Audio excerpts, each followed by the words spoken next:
Hi, Sandy. Hi, it's Dave. Hi, it's Kirk. Welcome to the A.D.K rock and metal channel. Now today we're doing a video we haven't done before. We're going to be checking out a drum cover, which we haven't done before. We've done kind of cover bands and stuff like that and tributes, but we're going to do a drum cover now. That's what I'm going to say at the moment. We're going to talk about it at the end. We are going to watch the whole video all the way through. I've not watched this properly. I've only checked to snip it out to make sure it was viable for us to check out, but let's go check it out.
There we go. Metallica's Battery, done by, I've got to pronounce his name correctly here, so you know I'm going to get this wrong. Is he Spanish? Is it a El Spanish name? Esteparios. I I'm can't sure pronounce this guy's appeared on. I'm sure Rick Beato has reacted to this recently. Probably quite possibly. There's a lot of people that have. It's I mean, this guy is absolutely killing it on drums across YouTube. I mean, as a drummer myself, this is the sort of video that makes me go, fuck it, I'm quitting drums. Because there are some people that'll go, okay, yeah, I can up that. I'm like, my brain can't comprehend half the time the mathematics that goes through your head or the muscle memory. I'm too busy thinking like my right arm going, okay, I'm going to get this groove in there and this is going to do that. I mean, he does some sort of tutorials about doing...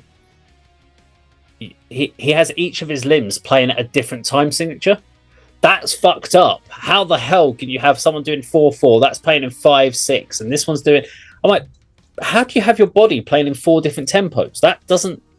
I can't even get my head around it at all.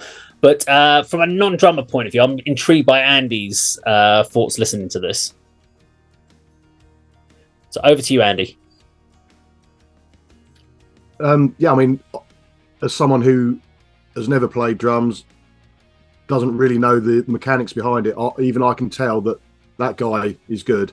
Obviously, a very familiar song helped me give some analysis on this song, and all I can say is he's putting so much more into that track from even from the opening for the few bars.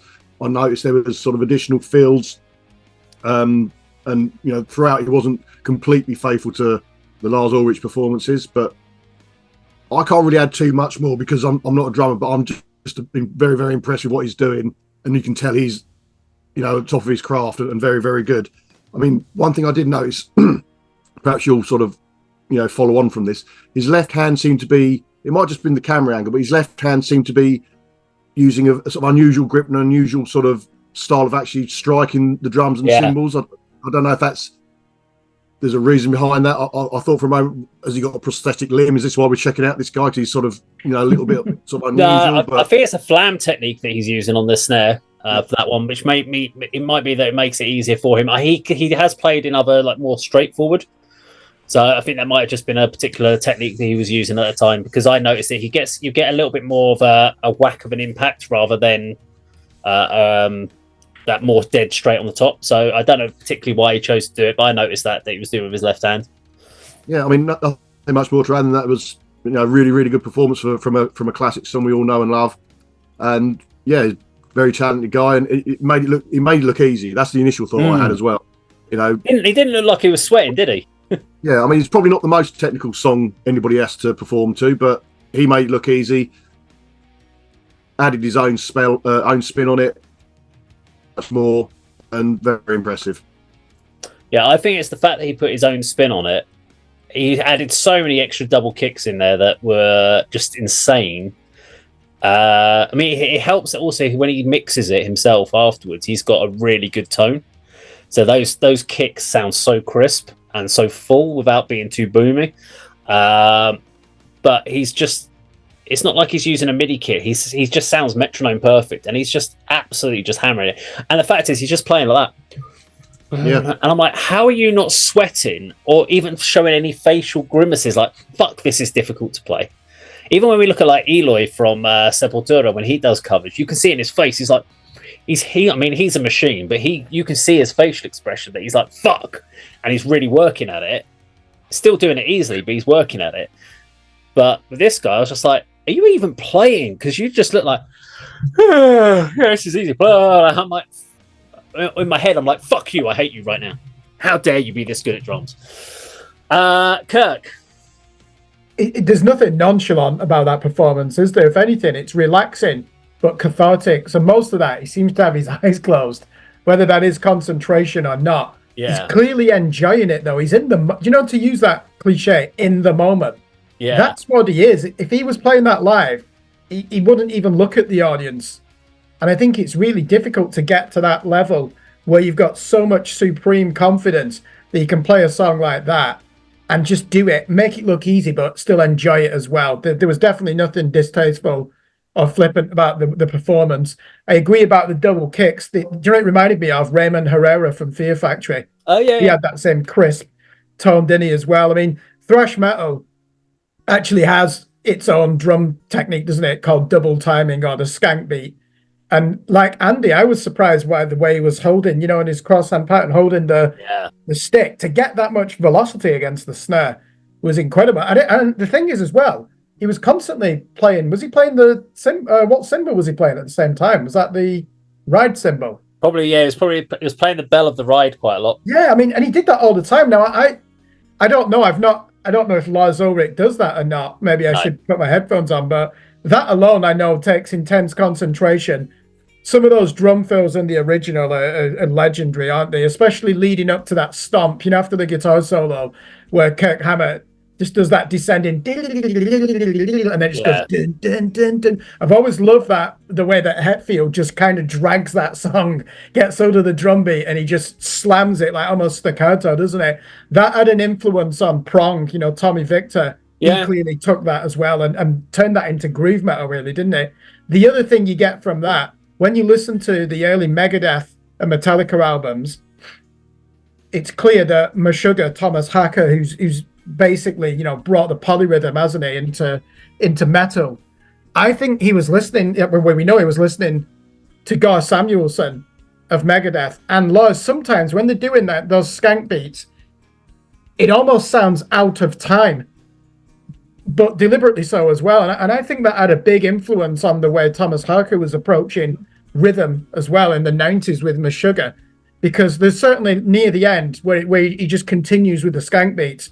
Those guitars are just almost doing their own thing, aren't they? And you're like, is that still in time? It is, because it's the guitars are listening out for the drums, but it just sounds more complex than it is. And I certainly now, listening to that, think that had an influence on that, certainly on that 1995 game-changing album by Meshuggah. Oh, you finished? Okay. I finished. It's called Destroy, Erase, Improve. Everyone knows that who watches the channel. Just like stop talking for a second. I was like, all right, okay. Oh, you finished what you're talking about. Okay. Well, anyway, there you go. That was the Metallica drum cover there by that amazing drum player. There's so many different ones we could have done, but I thought we'd pick a one that we knew the song of anyway. But let us know what you think in the comments down below. If you enjoyed our video today, please do like, share, and subscribe. We'll see you on another video sometime very soon. Take care.